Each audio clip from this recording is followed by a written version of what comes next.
কেন এই যুগে জ্ঞান ছাড়া চলা যাবে না। এই যুগটা অজ্ঞ থেকে চলার যুগ নয়, জ্ঞান অর্জন করতেই হবে। আর এই জ্ঞান অর্জন শুধু এককেন্দ্রিক করলে চলবে না, আপনাকে বহুমুখী শিক্ষায় শিক্ষিত হতেই হবে। অন্যথায় আপনি ওই যে বললাম আল্লাহর নূর, যেটা দিয়ে আপনি এখন বিশ্বকে দেখবেন, এটা অর্জন করতে পারবেন না। আরেকটা কথা বলে রাখি, অনেক ডিগ্রি সার্টিফিকেট অর্জন করার পরেও যদি মনের মধ্যে হিংসা আর অহংকার আর গীবত তহমতের সংস্কৃতি না যায়, ওই নোংরা কলবেও আল্লাহর নূর নাজিল হয় না। কথা বুঝতে পারছি না?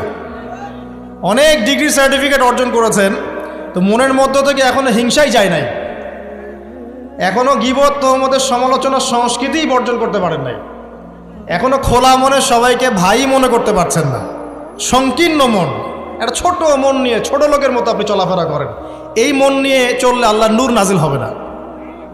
আল্লাহর নূর পেতে হলে মনটা প্রশস্ত হতে হবে, নিরহংকারপূর্ণ হতে হবে, কারো প্রতি হিংসা নাই, কারো প্রতি বিদ্বেষ নাই, কেউ আমার শত্রু না, মুসলিম ভাইরা সবাই আমার ভাই।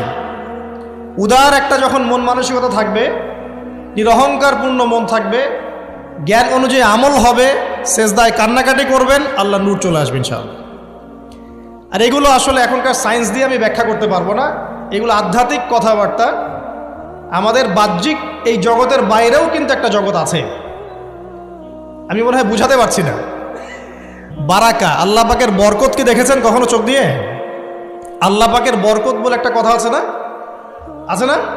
আচ্ছা, বরকত কি জিনিস আপনি কি চোখে দেখতে পারেন? এমন একজন সালাফের কথা পড়লাম, যিনি 40 বছর বেঁচে ছিলেন। কত বছর? 40 বছর। এই 40 বছরে তিনি প্রায় 300টা বই লিখেছেন। কয়টা? 300টা। এখন বলেন, আমরা এখানে যারা বসে আছি অনেকেই 40 পার করে ফেলছি না? আমরা এই 40 বছরে কিছু করতে পেরেছি? এই 40 বছরে একটা মানুষ 300টা বই লিখতে পারে? তাহলে আমরা বুঝতে পারছি যে তাদের সময়ের যে বরকত আর আমাদের হায়াতের বরকত এক না। বরকত সম্পূর্ণ ভিন্ন জিনিস, যেটা আমরা চাক্ষুষ দেখা জ্ঞান দিয়ে বিশ্লেষণ করতে পারবো না। পারবো না। আরও বোঝাচ্ছি, দেখুন রাসূলুল্লাহ সাল্লাল্লাহু আলাইহি ওয়াসাল্লাম সারাদিনে কত কাজ করতেন। তাহাজ্জুদ পড়তেন, শেষ রাত্রে উঠতেন, রাতের এক অংশ ঘুমাতেন, আরেক অংশ উঠতেন, উঠে তাহাজ্জুদে নামাজ পড়তেন, লম্বা কেরাত, মানে এক রাকাতে প্রায় 4 পারা কোরআন তেলাওয়াত করেছেন। এক রাকাতে 4 পারা। আমরা তো 4টা আয়াত পড়লেই একদম তাড়াতাড়ি রুকু করতে হবে, দাঁড়ায় থাকতে পারতেছি না। তাই নামাজ তো ডিজিটাল, এখন যুগের সাথে সাথে নামাজও কি ডিজিটাল। অনেক মসজিদে নামাজ পড়লে মনে হয় ইমাম সাহেব পেশাব পায়খানা চাপ নিয়ে নামাজ পড়াচ্ছে মনে হয়, তাড়াতাড়ি নামাজ শেষ করতে পারলে বাঁচে আর কি। আবার দেখা যায় মাঝে মাঝে যে নামাজ মানুষ পড়াচ্ছে, পড়তেছে না, মানে নামাজ পড়ানোর দায়িত্ব সে পালন করছে, নামাজ নিজে পড়তেছে না। তো এই ডিজিটাল নামাজ না, নবী সাল্লাল্লাহু আলাইহি ওয়াসাল্লাম এক রাকাতে 4 পারা কোরআন তেলাওয়াত করেছেন, প্রায় 4.5 পারা তাহাজ্জুদের নামাজে। তখনই তো গিয়ে পা ফুলবে। এই যে পা ফুলতো, এমনি এমনি পা ফোলে? কতক্ষণ দাঁড়ায় থাকলে একটা মানুষের পা ফোলে? তো নবী সাল্লাল্লাহু আলাইহি ওয়াসাল্লামের পা ফুলে যেত, পা মোবারক ফুলে যেত। লম্বা সালাত পড়তেন, সালাতের পরে আবার কিছুক্ষণ ডান কাতে শুয়ে থাকতেন সুন্নত পড়ে।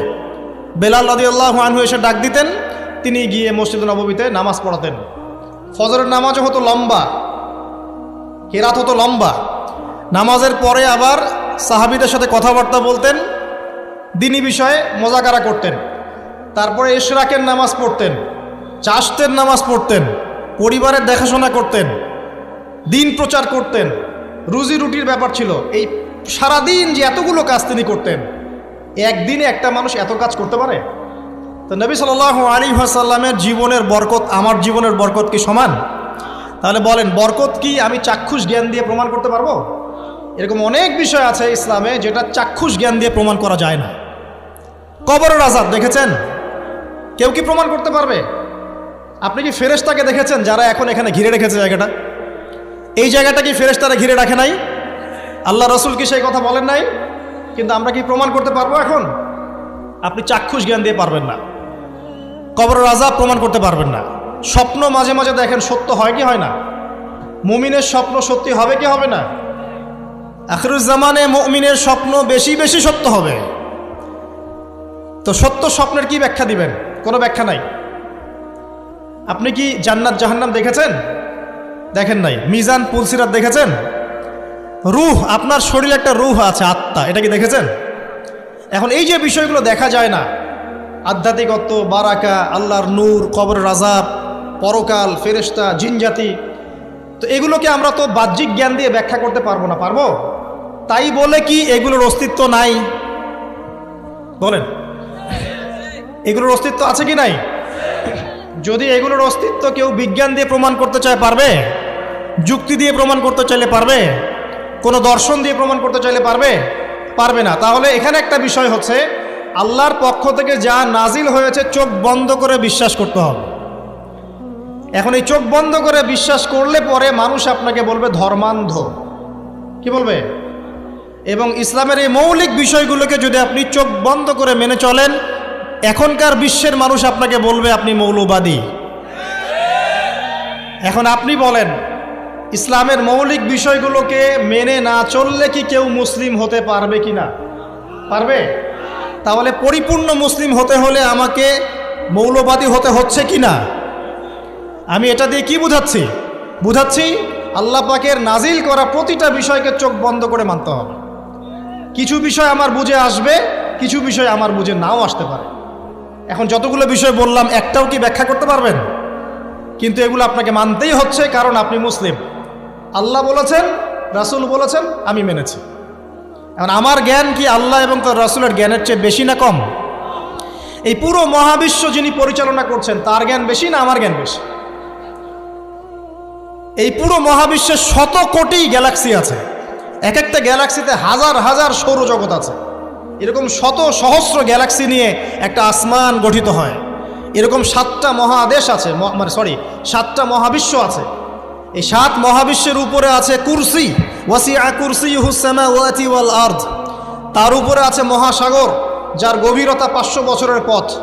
তার উপরে আছে আল্লাহ রাব্বুল আলামিনের আরশে আজিম। আর আল্লাহ রাব্বুল আলামিন এই আরশের উপর সমুন্নত। সেই মহান আল্লাহকে আমরা বলি আল্লাহু আকবার। কি বলি? এই যে আল্লাহু আকবারের মর্ম বুঝলেন? এখন এই বিশাল সত্তা আল্লাহু আকবার, আল্লাহ পাক সবচেয়ে বড়, এই সর্বোচ্চ সত্তার জ্ঞান বেশি না আমার জ্ঞান বেশি? তার পক্ষ থেকে যখন কোরআন এবং হাদিস নাজিল হচ্ছে, আমাকে তো চোখ বন্ধ করেই মানতে হবে, নাকি আমি যুক্তি দিব? হ্যাঁ, কিছু বিষয় আমার বুঝে আসবে, কিছু বিষয় আমার বুঝে নাও আসতে পারে। কিছু বিষয় আমি সায়েন্স দিয়ে প্রমাণ করতে পারবো, কিছু নাও পারতে পারি। কিছু আমি দর্শন দিয়ে প্রমাণ করতে পারবো, কিছু নাও পারতে পারি। যেগুলো পারছি না সেগুলো আমার বা আমাদের জ্ঞানের সীমাবদ্ধতা। কথা কি বুঝতে পারছেন? এটা আল্লাহ পাকের জ্ঞানের বা আল্লাহ পাকের ওহির কোনো ত্রুটি নয়। আল্লাহর ওহির কোনো ত্রুটি আছে? এটা আমার জ্ঞানের সীমাবদ্ধতা। আসেন সামনে যাই। যে কথাটা বলতে গিয়ে এদিকে আসলাম, দেখুন এমন অনেক বিষয় আছে যেগুলো আমরা খালি চোখে ব্যাখ্যা করতে পারবো না। আমরা যে যুগটাকে আইয়ামে জাহিলিয়াত বলছি, ওই যুগটাতে যে সমস্যাগুলো ছিল, যে পাপগুলো ছিল, সেগুলো এখনকার বিশ্বে আরও অনেক উঁচু লেভেলে বিরাজ করছে। যেমন এই যে আপনারা বললেন, একটা পাপ ছিল শিরক। সরাসরি মূর্তি পূজা বলছি না, আমরা বলছি কি শিরকের পাপ ছিল। ওই আইয়ামে জাহিলিয়াতের মানুষগুলো শিরকের পাপে নিমজ্জিত ছিল। তারা শুধু মূর্তির পূজাই করতো এমনটা নয়, তারা কবরেরও পূজা করত, তারা মৃত মানুষেরও পূজা করত, তারা কেউ কেউ নাস্তিকতায়ও বিশ্বাসী ছিল। সূরা মুমিনুন পড়লে দেখবেন তাদের মধ্যে একটা আকীদা ছিল, ইন হিয়া ইল্লা হায়াতুনা দুনিয়া নামুতু ওয়া নাহয়া। কাফেররা বলতো যে আমরা এই পৃথিবীতে জন্মেছি, এখানেই আমরা জন্মাবো, এখানেই মারা যাব। ওয়া মা নাহনু বিমাবউসিন, আমাদেরকে পুনরুত্থিত করা হবে না। এই পরকালের কনসেপ্টে তারা বিশ্বাস করতো না। তো এরকমও লোক ছিল। শুধু যে লাত, ওজ্জা, হবল, মানাত এগুলোর পূজা করতো তাই নয় এই বিষয়টা। এখানে কবর পূজাও ছিল, এখানে আপনার মৃত মানুষের পূজাও ছিল, এখানে গাছপালা, চন্দ্র, সূর্য, নক্ষত্রের পূজাও ছিল, আবার নাস্তিকতাও ছিল। এক কথায় আইয়ামে জাহিলিয়াতের সবচেয়ে বড় পাপ ছিল শিরক। এখন একটু এই 1400 বছর পরে চলে এসে দেখেন এখনকার সমাজের দিকে তাকান, এখনকার মুসলিম রাষ্ট্রগুলোর দিকে তাকান, আর পুরো বিশ্বের দিকে তাকান। সবচেয়ে বড় সমস্যাটা কি বলেন? সবচেয়ে বড় সমস্যা কি শিরক নয়? আচ্ছা, মুসলিমরা কি এখন অনেকেই কবর পূজা করে না? মুসলিমদের মধ্যে অনেকেই দেখবেন যে মৃত মানুষের কাছে চাচ্ছে না। মৃত মানুষের কাছে সন্তান প্রার্থনা করে না? ওই যে ওখানে গিয়ে নজর মান্নত করছে না যে মৃত মানুষকে সন্তুষ্ট করলে আমার ভালো হবে, না হলে আমার কোনো ক্ষতি হয়ে যাবে, এটা মানুষ করছে না? মুসলিমদের মধ্যে বহু মানুষ আল্লাহর হালালকে হারাম করছে না, আল্লাহর হারামকে হালাল করে নিচ্ছে না, এটাও কিন্তু শিরক। আপনি কি জানেন যে আল্লাহর হালালকে হারাম করলে শিরক হয়?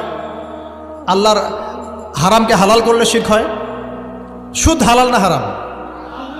না, সুদ তো ফরজ। সুদ হালাল না হারাম?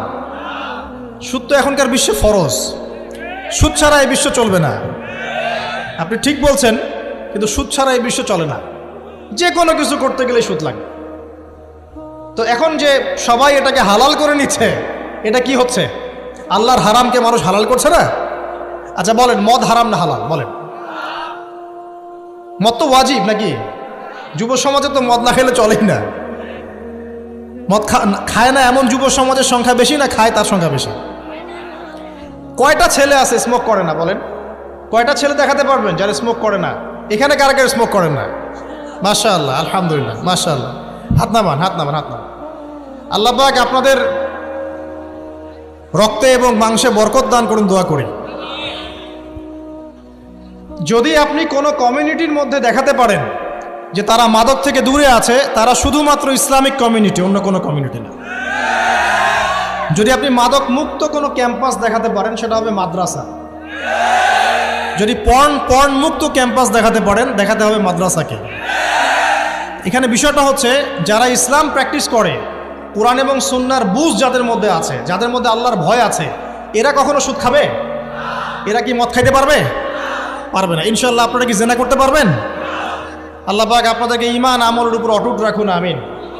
যে কথাটা বলছি, কেউ যদি আল্লাহর হালালকে হারাম করে নেয় আর কেউ যদি আল্লাহর হারামকে হালাল করে ফেলে, এটাকে কিন্তু শিরক বলা হয়। এই বিশ্বে কি এই সমস্যা নাই? সামনে আগান। এই বিশ্বের শিক্ষা ক্ষেত্রগুলো দেখবেন, এই শিক্ষা ক্ষেত্রগুলোর মধ্যে নাস্তিকতার শিক্ষা বাড়ছে না কমছে? বাড়ছে। এই বিশ্বের অর্থনীতি দেখবেন, অর্থনীতির মধ্যে শিরক বাড়ছে না কমছে? এখানে আপনাকে সুদ নিতে হচ্ছে, এখানে আপনাকে আল্লাহর নাজিলকৃত ইকোনমি বাদ দিয়ে পশ্চিমাদের নাজিলকৃত ইকোনমি বহন করতে হচ্ছে। এটাও এক প্রকার কুফরি। আরও সমস্যা আছে।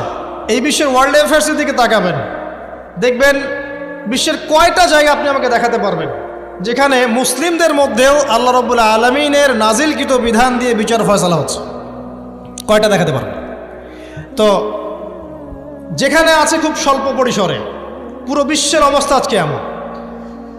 পর্নোগ্রাফি হালাল না হারাম? পশ্চিমা সংস্কৃতির মধ্য দিয়ে এটা সারা বিশ্বে ছড়িয়ে দেওয়া হয়েছে। মানুষ এখন এটাকে available part of our life এটা মনে করছে, আর কি common part of our life. পর্দা হালাল না হারাম? বলেন, পর্দা না করাটা হারাম না হালাল? আচ্ছা, এখন দেখেন, মিডিয়া বলেন, প্রিন্ট মিডিয়া বলেন, ইলেকট্রনিক মিডিয়া বলেন, বিভিন্ন প্রযুক্তিগত উন্নয়নের মধ্য দিয়ে নগ্নতাকে প্রমোট করা হচ্ছে কি হচ্ছে না? বলেন, হচ্ছে কি হচ্ছে না? এখন কি কাপড় খোলার দিকে মানুষ বেশি আগ্রহী না পরার দিকে? দেখবেন ইসলামের বুঝ যাদের মধ্যে নাই, এরা কাপড় খুলতে চাচ্ছে এখন।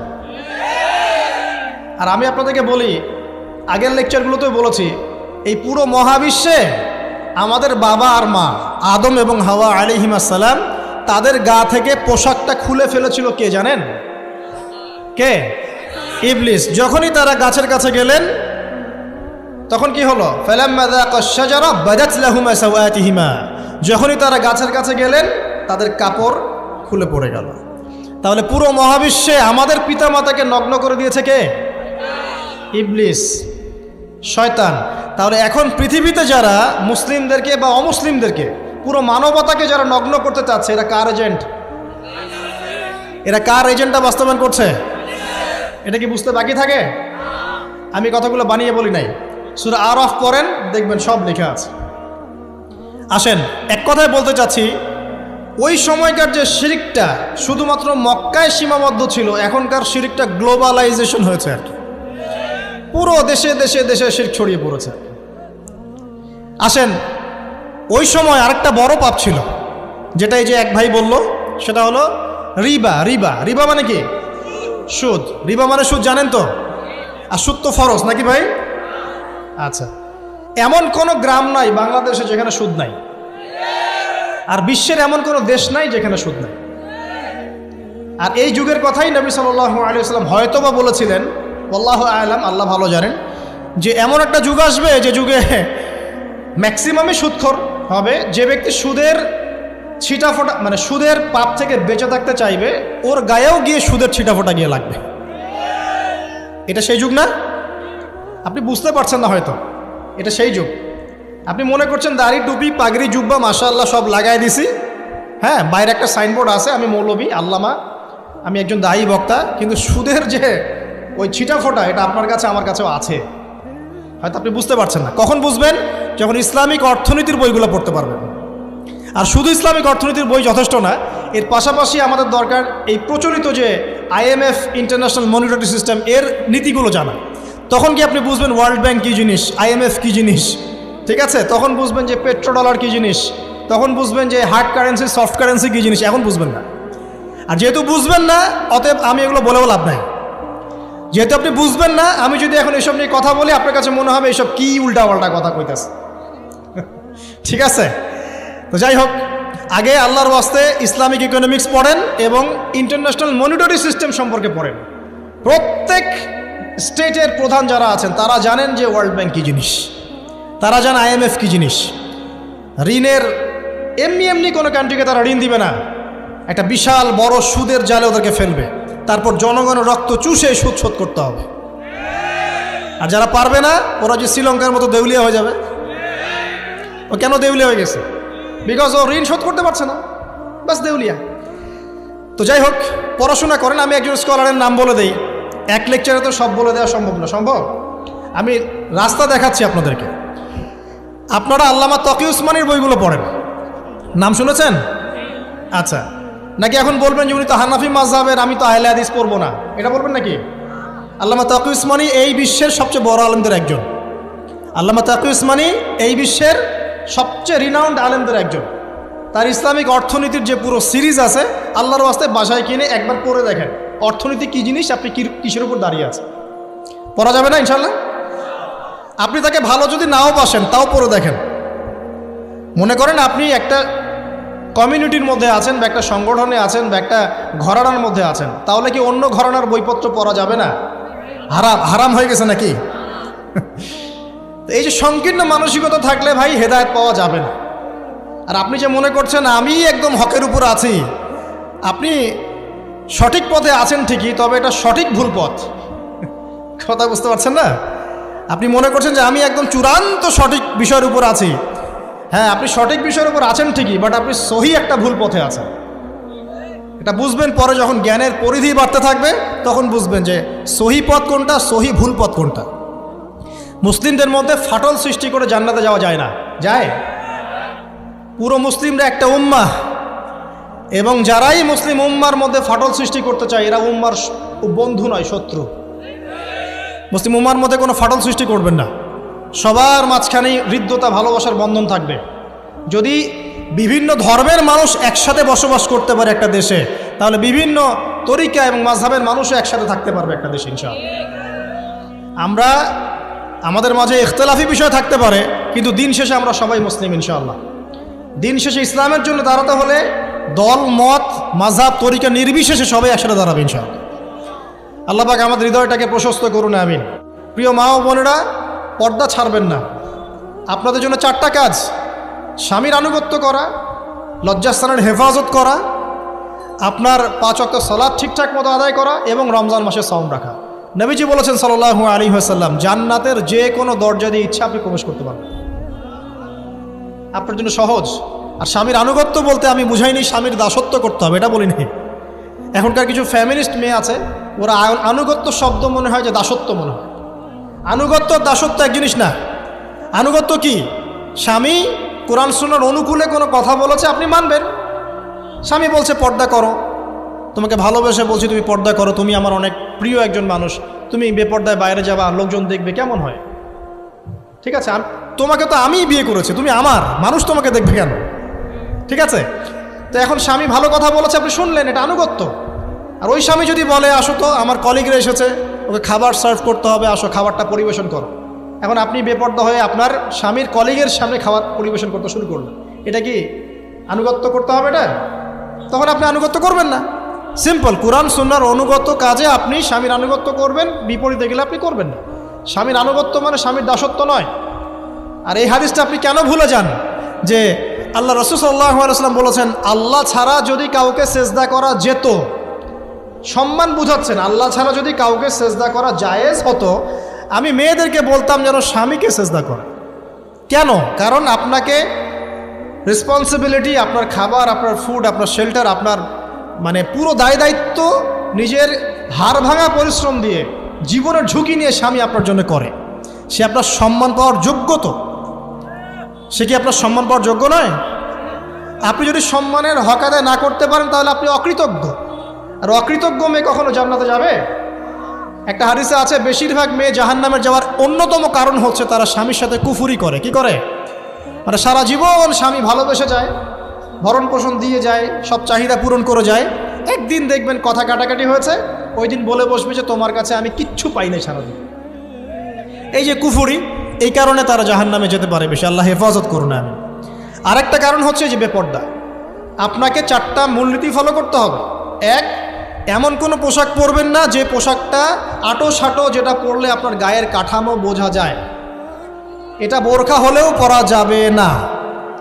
আমি কি বুঝাতে পারছি? ডিজিটাল বোরখা দেখেন নাই? দেখছেন? মাশাআল্লাহ। আর কারা কারা দেখছেন? এদিকে চোখ বেশি যায় না? আচ্ছা, এমনি দেখা যায়, চোখ দিতে হয় না, এমনি দেখা যায়। ডিজিটাল বোরখা চলবে না, ডিজিটাল বোরখা চলবে না। আমার মত, এটা আমি মত দিচ্ছি, আমি আল্লাহর রাস্তায় সময় দিয়েছি অনেক দিন, এবং এখানে যে পর্দাটা শেখানো হয় এরকম পর্দা আমি অন্য কোথাও দেখিনি। এত চমৎকার পর্দা শেখানো হয়। কারা কারা সময় লাগিয়েছেন? 3 দিন 7 দিন সময় দিয়েছেন কারা কারা? বেশিরভাগই দেন নাই। সমস্যা নাই, দিতে হবে। আমি বাধ্যতামূলক বলিনি আপনাকে, বলেছি এখানে পর্দা শেখানো হয়, চমৎকার পর্দা শেখানো হয়, যে এখানে চোখটা পর্যন্ত তাদের ঢেকে রাখার তালিম দেওয়া হয়। যাই হোক, যেখানেই শেখেন অ্যাটলিস্ট পর্দাটা শিখলেই হলো। এমন পোশাক হবে না যেই পোশাকটা আটো সাটো, যেটা পরে আপনার গায়ের কাঠামো বোঝা যায়। 2 নম্বরে এমন পোশাক পরা যাবে না যেই পোশাকটা পরলে বাহির থেকে ভিতরের অঙ্গ দেখা যায়। দেখেছেন? দেখেন নাই? দেখছেন হুজুর? আচ্ছা, আপনারা তো সব দেখেন দেখি। তারপরে 3 নাম্বার, এমন পোশাক পরা যাবে না যেটা অমুসলিমদের সাথে সাদৃশ্য আছে। কথা বুঝতে পারছেন? অমুসলিমদের ধর্মীয় বিষয়ের সাথে সাদৃশ্য আছে এমন পোশাক মুসলিম মেয়েদের পরা যাবে না। এর মানে এই নয় যে অন্য ধর্মকে আপনি আক্রমণ করবেন, এটাও নয়। যে যার ধর্ম তাদের স্বাধীনতা মতো পালন করবে। মুসলিমরা বাধা দিবে? দিবে না। মুসলিমরা দাওয়াত দিতে পারে। কি করতে পারে? দাওয়াত দিতে পারে যে ভাই, যে লা ইলাহা ইল্লাল্লাহর কনসেপ্ট আপনাকে বুঝাচ্ছি, আল্লাহ ছাড়া কোনো মাবুদ নাই, মুহাম্মদ সাল্লাল্লাহু আলাইহি ওয়াসাল্লাম সর্বশেষ রাসূল, এই কোরআন পড়ুন, হাদিস পড়ুন, দেখুন এটাই হচ্ছে মানবতার মুক্তির সনদ। এরপর যদি সে ইসলাম কবুল করে আলহামদুলিল্লাহ, যদি না করে এর হিসাব কে দিবে? সে নিজে দিবে। এর হিসাব কি আমাকে দেওয়া লাগবে? দেওয়া লাগবে না। তো অমুসলিমদের সাথে সাদৃশ্য আছে এমন পোশাক চলবে না। আর 4 হচ্ছে, পুরুষরা মেয়েদের পোশাক পরতে পারবে না, মেয়েরা পুরুষদের পোশাক পরতে পারবে না। জি, আপনাদেরকেই বলছি, আপনারা জিন্স পরতে পারবেন না, মেয়েদেরকে বলছি, এবং টি শার্ট পরতে পারবেন না। আপনারা ওই যে যা ইচ্ছা তাই ড্রেস পরে বলবেন যে 1000 বছরের সভ্যতা সংস্কৃতি, এসব বাজে কথা চলবে না এখানে। এটা 1000 বছরে কোনোদিনও আমাদের দাদা নানিরা এগুলা কখনো পরে নাই। পরছে? আপনার দাদি কখনো এরকম পরছিল শাড়ি? তো যে বললো 1000 বছর থেকে পরে আসতেছে নাকি? সুবহানাল্লাহ। তো এখানে বিষয়টা হচ্ছে, পুরুষ মেয়ের পোশাক পরতে পারবে না, মেয়ে পুরুষের পোশাক পরতে পারবে না। আমি খুব সংক্ষিপ্ত করে আপনাকে কোরআন সুন্নাহ থেকে 4টা মূলনীতি বলে দিলাম। এই 4টা মূলনীতি কোরআনেও আছে, হাদিসেও আছে।